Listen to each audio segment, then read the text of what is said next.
Welcome to my channel eSmart Lessons. Before we get into the first chapter of CBSE, the real numbers, let's have a revision session. Let's have a theory session in which we revise few older concepts about number system and few concepts of this year. Okay, first let's understand the very most basic numbers. See, how did numbers evolve in the pre-biblic time, in the previous history when the man was evolving. Okay, he was forming a society. He was counting sheep, and he was counting hens, and he was counting pebbles, etc. Those were the natural numbers, the counting numbers. That's the reason they are called counting numbers. So the first number set which came into existence was the natural numbers. Natural numbers are 1, 2, 3, 4, 5, 6, 7, 8 till plus infinity. Then the man felt the need of zero. Okay, what do you have? I have nothing. How many bags of sugar you have? I don't have anything. That nothing, that I don't have anything, that is uh, symbolically quantized by zero in mathematics. Okay, which was of course derived by our own very Aryabhatta. So the whole numbers, when you add 0 to natural numbers, that becomes the whole numbers. Okay, it's just one addition of one number, difference between natural and whole numbers. So 0 was added, and we got an entirely new set which was whole numbers. They considered it to be whole, they considered it to be complete, but they soon realized that they needed something of a negative value, not only nothing but also negative value. For example, I take a debt of say 100 rupees from my neighbor. Okay, next month when I get my pocket money of 500 rupees, it is not 500 but 500 minus 100. Or this month I am standing at a balance of minus 100. So he realized the need of negative numbers. So to whole numbers, negative numbers was added. That means in the number line, okay, initially you started from 1, 2, 3, 4, 5. You can visualize it because it's a PowerPoint presentation. I'm unable to show it, but I'll show it to you in the on the whiteboard in the future classes. So on the on number line, you have 1, 2, 3, 4, 5 till plus infinity. Okay, then to that on the left side you add a 0, and to left side you add negative numbers, then you have integers. Okay, integers are represented by the letter Z, not by the letter I. That has to be kept in mind. This mistake you commit, you will get a minus 1 by 2 in the exam. Okay, the corrector is going to cut half mark if you do such silly mistakes.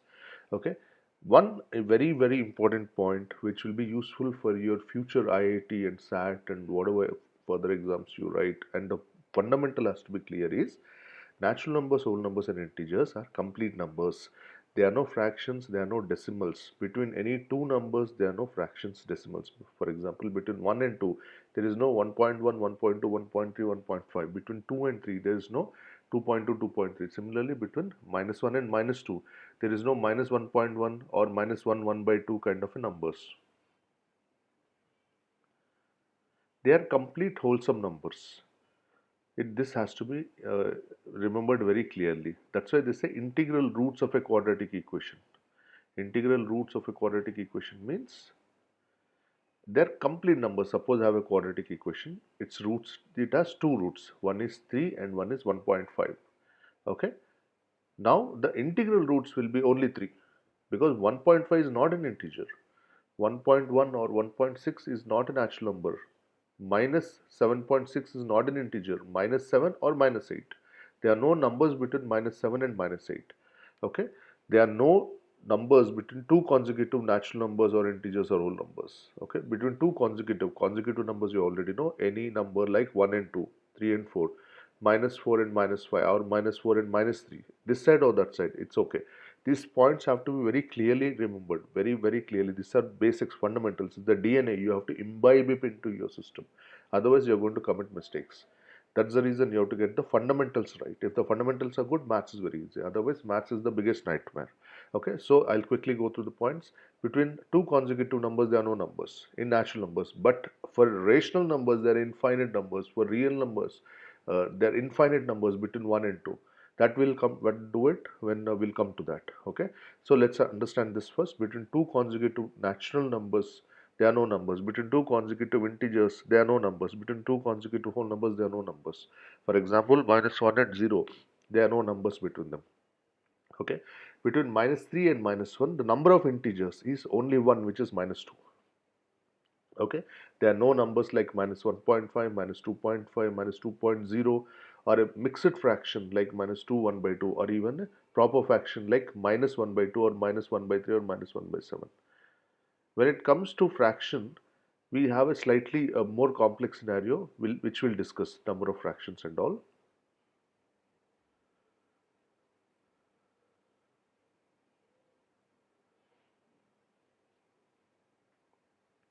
Then what happened? Then we felt the need of fractions. For example, suppose you're cultivating, the pre-biblic person, the man in the society was cultivating rice bags. Okay, when he packed them in the bags, okay, he was cultivating rice. When he packed them in the bags, he got 3.5 bags, 3 bags and little more equivalent to half a bag.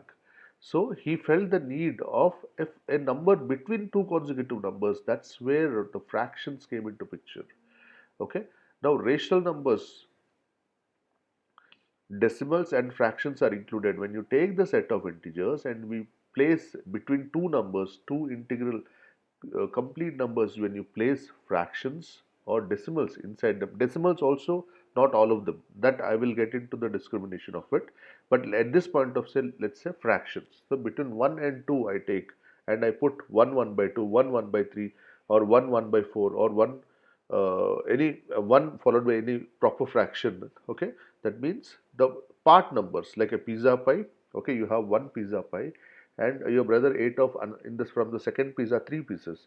So there is one pizza which is left. You order 2 pizzas. Okay, your brother ate 3 pieces of it. One is left from the first pizza and second pizza is fully intact.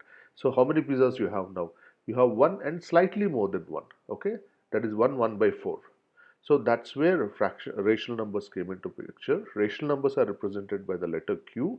Okay, rational numbers have fractions imbibed into them. In the number line, fractions imbibed into them. So the textbook definition of rational numbers is any number of the form p by q where p and q are integers, means complete numbers. Q is not equal to 0. Why Q should not be equal to 0? Because division by 0 is not defined. Okay, that will again come more in depth, which will be useful for our advanced calculus also. Any positive number by 0 gives us infinity and any negative number by 0 gives us minus infinity. Okay, so let's not get into the infinity part. We symbolically represent it as infinity. Infinity is an undefined quantity which cannot be quantified.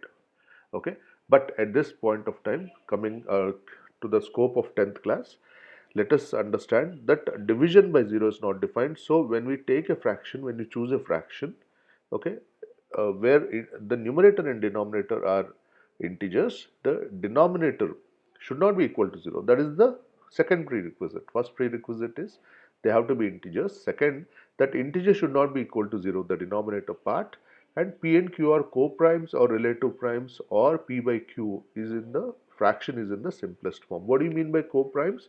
They are not prime numbers, but if two numbers do not have a common factor, then they are called co-primes or relative primes. For example, 3 and 4. 4 is a composite number, 3 is a prime number. So the two numbers need not be composite, need not be prime. Okay, they are called prime because they are prime with respect to each other. Prime means what? No common factors. Okay, except for one in itself, no common factors. So they are prime with respect to each other. For example, we can even take say 25 and 18. Both are composite numbers. Okay, but they are co-primes. There is no common factor. Or 17 and 18. All consecutive numbers are co-primes. Any consecutive number, take any two set of consecutive number, they're co-primes like 16, 17, 25, 26, 31, 32, 30, 31. All consecutive numbers are co-primes. Okay, so it's very simple to understand. Actually, don't go by the complicated definition. A number should be in fractional form, or can be expressed in fractional form. That means say 1 by 2 or 3 by 4 or 6 by 7. Then why is this co-primes thing entering into the definition? It's very simple because you can have 100 by 200. That is nothing but 1 by 2. Wait! Wait! 100 by 200. That means 1 by 2. Okay, so 200 by 300. That is 2 by 3. So, So 100 by 200 is not a number. It's not a unique number. It's a or 1000 by 2000 is also 1 by 2. 100 by 200 is also 1 by 2. So there's no meaning. I cannot say that three numbers 1 by 2, 100 by 200 and 1000 by 2000 are not different numbers. They are all the same number. Their simplest form is 1 by 2. Their value is 0.5 if you talk in decimal form. So these all numbers are the same. That is the reason the emphasis is on the simplest form. Hope you have understood the concept.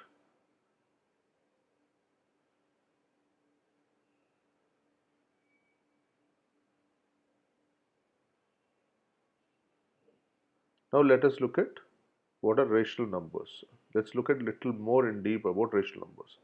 First of all, you understand, don't get into the complex definitions. Rational numbers means fractions, fractions means rational numbers. Any number which can be represented in the fractional form by standard mathematical methods is a rational number. Very, very simple. For example, I have 5. I can write 5 as 5 by 1. So 5 and 1 both are integers. 1 is not equal to 0. 1 is not equal to 0. 5 and 1 are co-primes and they are in the fractional form. So it satisfies all the textbook definition conditions. So you have 5 and you express this as 5 by 1. So it's a fraction. So if rational number is a fraction, fraction is a rational number. This you should ratify, this you should by heart.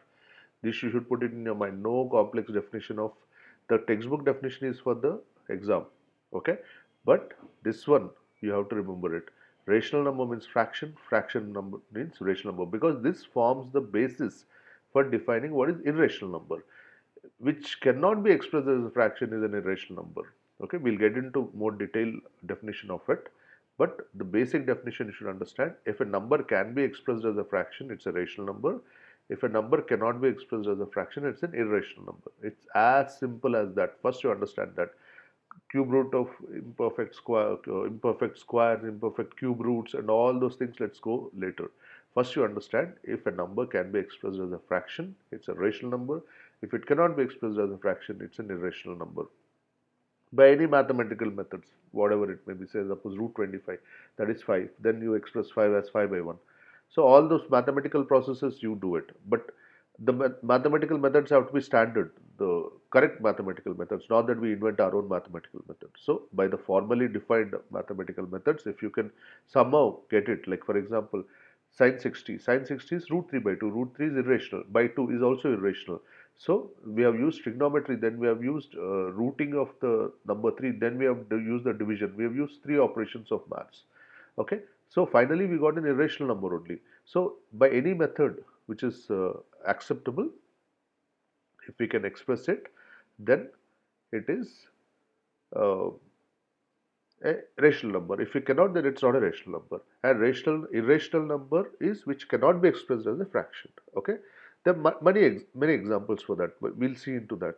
And irrational numbers are represented by the letter P, and irrational numbers definitely can be expressed on the number line. That you have to understand. Rational numbers can be expressed on the number line very much. Irrational numbers also can be expressed on the number line. The generally students get confused that they cannot be expressed. See, if they can be expressed on the number line, that means it's something real. Number line is real. It's a paper, it's a pen. Okay, so all the real numbers can be expressed on the number line. That you have to remember.